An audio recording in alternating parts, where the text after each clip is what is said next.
Sudan dari sumber rezeki umat Arab kepada medan derita dunia Islam. Apabila disebut nama Sudan, ramai yang membayangkan kemiskinan, kebuluran dan perang.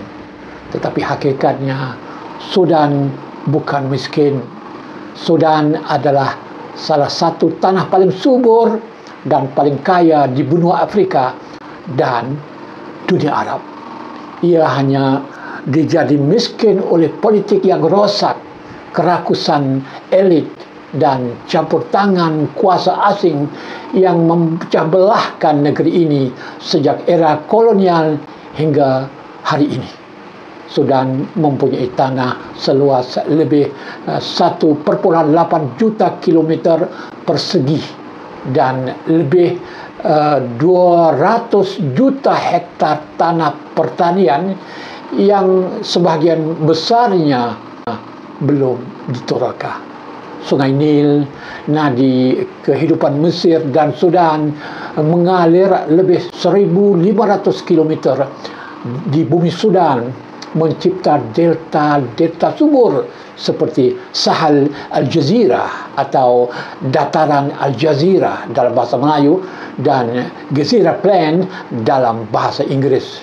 Al-Jazirah di sini bermaksud tanah di antara dua sungai, iaitu kawasan yang terletak di antara sungai Nil Putih, Nile Al-Abyad, dan sungai Nil Biru, Nile Al-Azraq. Dataran Al-Jazirah yang sejak awal abad ke-20 menjadi model projek pertanian modern di Afrika. Hasil bumi Sudan melimpah ruah sebenarnya.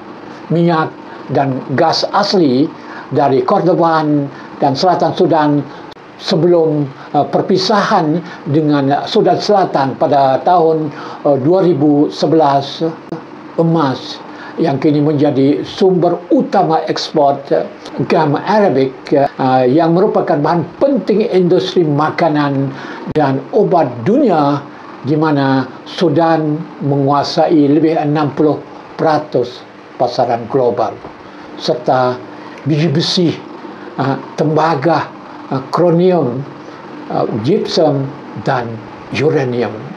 Dengan sumber yang sebegitu, Sudan pernah dijangka menjadi salah al-ghadaiyah lil alam al-arabi, yaitu bakul makanan seluruh dunia Arab. Negara-negara Arab, terutama negara Teluk, Turki dan Malaysia pada zaman bekas Perdana Menteri Tun Dr. Mahathir Mohamad pernah menanam harapan besar untuk menjadikan Sudan benteng keselamatan makanan dunia Islam. Sejak tahun 1970-an hingga 1990-an, Sudan menjadi destinasi pelaburan utama bagi negara-negara Arab. Negara Emirat Arab Bersatu, UAE, Qatar, Arab Saudi dan Kuwait membeli tanah besar di wilayah utara untuk projek gandum dan ternakan.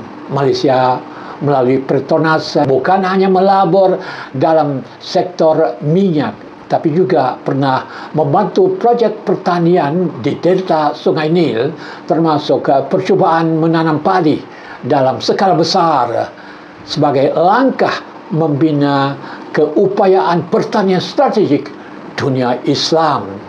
Universiti dan pakar pertanian Malaysia turut menyumbang kepakaran teknikal, mencerminkan solidariti ekonomi Islam yang ketika itu sedang tumbuh.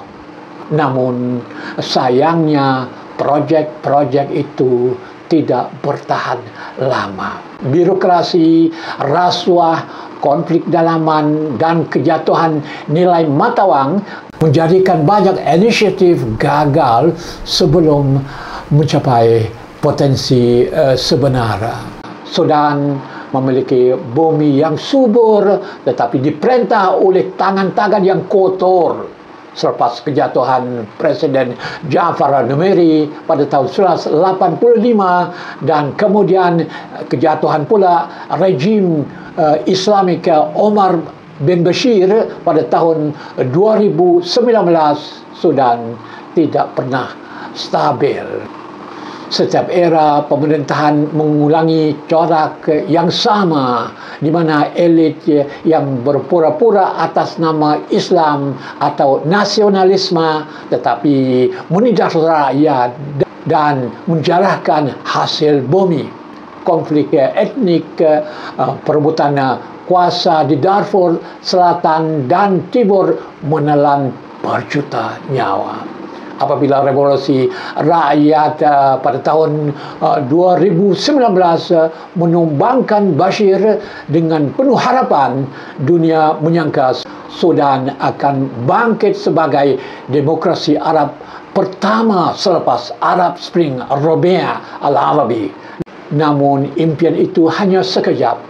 Dua jeneral yang dahulu bersama rakyat, Abdul Fattah al-Burhan dari Quwat al-Musallaha al-Sudaniyah, Sudanese Armed Force, Angkatan Tentera Sudan, SAF, dan Muhammad Hamdan Dagalo dari Al-Quwat al-Da'mu Sari, Rapid Support Force, pasukan sokongan khas, akhirnya berperang sesama sendiri pada tahun 2023, menjadikan Khartoum lautan peluru.